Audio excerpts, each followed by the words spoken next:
Hello, good morning, sir. This is Utusha Ghana. There's this bracket in here that we want you to have a look at.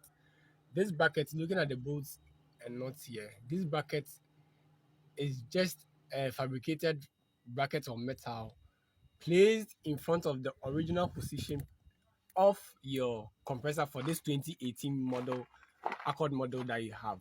Okay, but what has been fixed on it now is a 2011 compressor.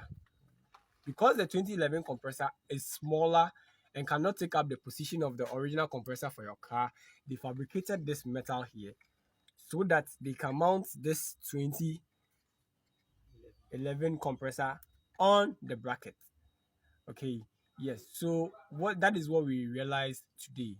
So it means that if we want to take off this bracket, which we can do, but if we do that, it means that we have to get a 2018 Accord compressor and also work around the tubes of this compressor hoses or AC hoses.